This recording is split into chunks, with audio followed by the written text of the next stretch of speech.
Hey there, welcome back. My name is Jed Barker. I'm a local loan officer right here in Greenville, South Carolina. Have you been considering buying your home for the very first time? Today we're going to talk about how to avoid a $30,000 plus mistake in that first home purchase. So please stick around to learn all about it.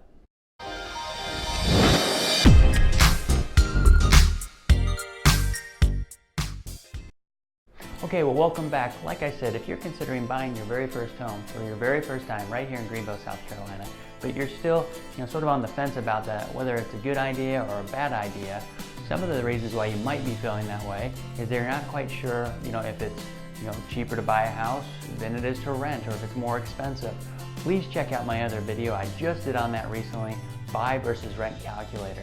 In there, I think you'll see that here in Greenville, South Carolina, for many, many people, buying a home versus renting a home, dollar for dollar, is a much better value, and it's actually less expensive to own a home than to rent a home. Now, another reason why you might be on the fence between buying and renting is that you might be concerned about, your down payment. How much money do I need for a down payment when I buy my first home? Please check out another video I did on that, on down payment, and how much down payment do you really need? Now, another reason why a lot of clients are, I believe, on the fence and unsure of whether they should be buying a home versus renting a home is they're just not quite sure about the numbers involved.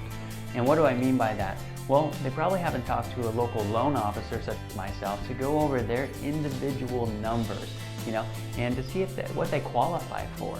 Now, that's a very simple, conversation to have, and it is a conversation with me or another local loan officer to really look at your numbers, because what we'll be looking at is things such as your employment, your income, your debt obligations right now, your down payment resources, and your credit.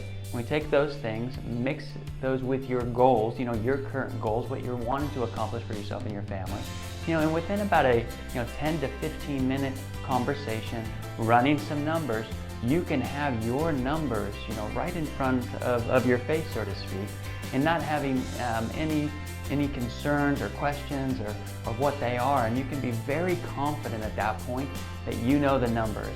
And not to make a G.I. Joe reference, but knowing your numbers is half the battle. So, now we get to what I've been promising you is, how do we avoid making a very large mistake, up to a $30,000 mistake on our first home purchase? Well, I'm going to talk to you about two specific things that you can avoid to avoid making this big mistake. So what is the mistake? Well, the mistake could be waiting. The great opportunity cost that you could have by waiting to purchase a home.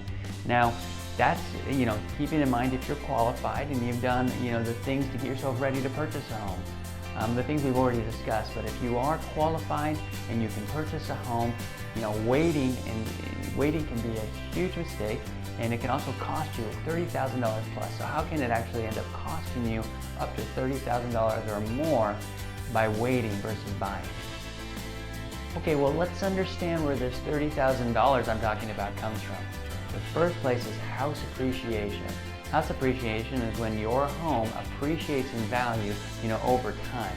Historically speaking, here in the United States, specifically, in Greenville and really all over the country, houses appreciate at a certain value. Historically speaking, that's about 3% a year plus. Here in the local area, that can be much more. If you take a $200,000 property and it appreciates at 3%, that home will appreciate $7,500 over a 1-year period. So if you're considering purchasing a home now at about $200,000 and you purchase now as opposed to wait, 1 year from now, historically speaking, that home will be worth $7,500 more in a year than it will be today when you purchase it.